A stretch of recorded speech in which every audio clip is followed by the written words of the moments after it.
नमस्कार, आप देख रहे हैं आरएनआई न्यूज़ का ये बेहद ख़ास शो इतिहास के बाद में आज का इतिहास यानी 24 जुलाई का इतिहास। आज के इतिहास में आपका स्वागत है। मैं हूं आपके साथ गुफरान खान। आज के इतिहास में आपको ले चलेंगे 24 जुलाई के सफ़र पर। तो चलिए 24 जुलाई के सफ़र पर।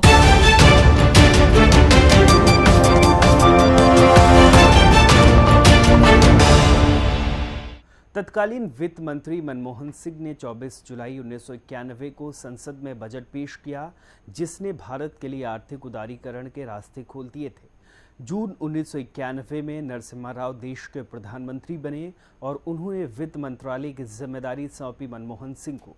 इससे पहले मनमोहन सिंह रिजर्व बैंक के गवर्नर रह चुके थे।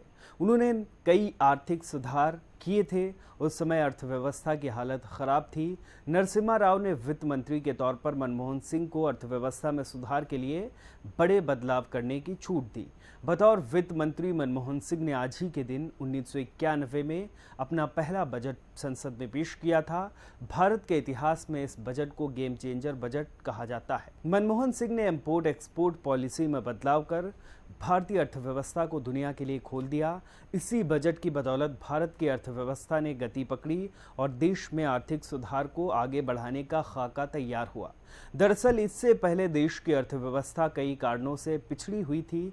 शेयर बाजार में घपले, चीन और पाकिस्तान के साथ युद्ध, आयात के लिए जटिल लाइसेंसिंग सिस्टम और विदेशी पूंजी निवेश पर सरकारी रोक जैसे कई कारण थे जो अर्थव्यवस्था की रफ्तार को थामे हुए थे। साथ ही 80 के दशक तक सरकार तय करती थी कि किस उद्योग में कितना उत्पादन होगा।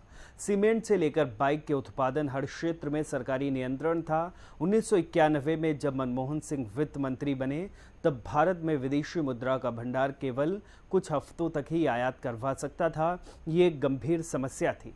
मनमोहन सिंह ने 3 कैटेगरी में बड़े बदलाव किए। ये थे उदारीकरण, वैश्वीकरण और निजीकरण।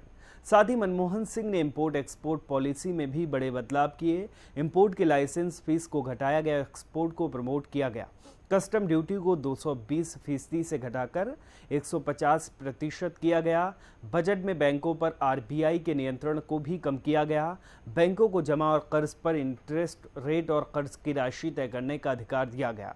नए निजी बैंक खोलने के नियम भी आसान किए गए। इससे देश में बैंकों का भी विस्तार हुआ। केंद्र सरकार ने लाइसेंस राज खत्म कर दिया। किस वस्तु का कितना उत्पादन होगा, कितनी कीमत होगी, इसका फैसला बाजार पर छोड़ दिया गया। केंद्र सरकार ने करीब 18 उद्योगों को छोड़कर बाकी सभी के लिए लाइसेंस की अनिवार्यता को खत्म कर दिया।